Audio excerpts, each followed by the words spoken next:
What up, this is Rama Screen covering movies, TV, and entertainment, and here's my review of Netflix's new anime movie, Bright Samurai Soul. Hey, before you watch my review, please subscribe to my channel, press that like button, and ring that bell so you can get notified whenever I post new videos. And if you'd like to help support this channel, please do so at patreon.com/ramascreen. That's patreon.com/ramascreen. Let's rock this. I was actually looking forward to watching Bright Samurai Soul because I was a huge fan of the 2017 live-action film Bright. And I have an open door policy when it comes to anime. I mean, have you seen the anime contents in general on Netflix? They're all fantastic. You can get lost in all of them for hours. So while we're still waiting for Bright's sequel that never comes, possibly because the original screenwriter Max Landis is a total creep who's been banned from Tinseltown, rightfully so. I guess we'll have to settle for this spin-off for the time being. But now that I've watched it in its entirety, I gotta tell ya, unfortunately, Bright Samurai Soul doesn't do much for me. Oh, make no mistake,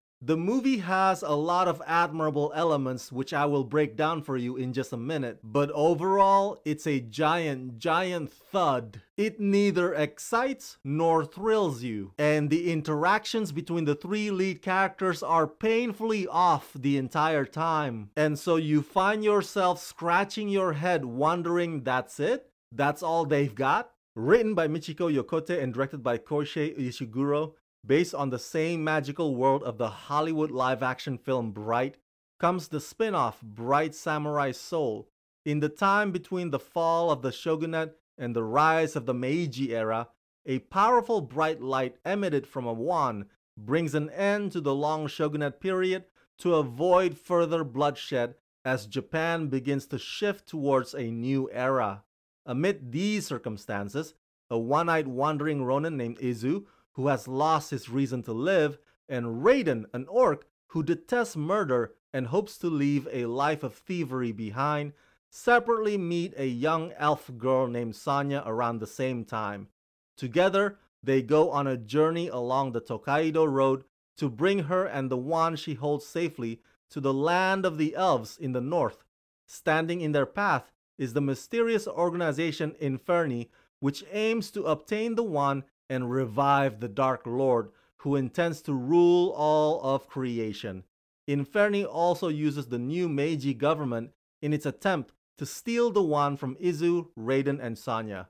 Traveling along the Tokaido Road from Kyoto to Yokohama, Izu and Raiden begin their journey to protect the wand. Let's go through some of the positives, which I'm sure you'll immediately pick up right off the bat. The Japanese woodblock print animation style combined with 3D CG technology are a feast for your eyes. It's definitely unique. It feels like I'm watching a moving or a mobile painting. It is that beautiful. It is that hypnotic. And sometimes it would rotate or spin halfway around the characters, like how it is in those Kingdom Hearts video games. I mean, the animation studio behind this, Eric, clearly did an amazing job. They all deserve 1,000 credits for the looks and the designs that separate Bright Samurai Soul from the rest in its genre. The other thing that I admire about this movie is the music score, which is incredible. It's jazzy, it's soulful. It puts heavy emphasis on the drums and the synth and the bass. The whole thing sounds like if Miles Teller from Whiplash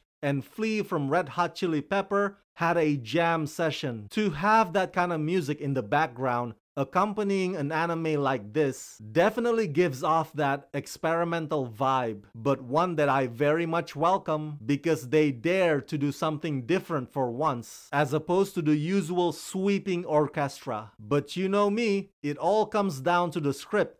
And as I implied earlier, while Bright Samurai Soul does have elements worth enjoying, the story and the characters, however, leave much to be desired. Mind you, it's been a while since the last time I saw the 2017 live-action film, so I had to catch myself up on the mythology and the light and the wand and the elves and so on and so forth. But even if you put all those things aside, Bright Samurai Soul drops the ball on creating substantive connection needed for the road trip journey to be more significant than just your run-of-the-mill rescue mission. Ugh, and the little girl Sanya is irritating. A one-dimensional character who just yells and complains repeatedly like a broken record. There are also way too many awkward pauses in between the dialogues that get under your skin. So while the music is great, and the animation is stunning, the story's rhythm and the characters' dynamics are touch and go and inconsistent. So I end up not having strong emotional feelings about it as much as I should. I wish I could lean heavily towards one or the other, but the film miserably fails to do that for me.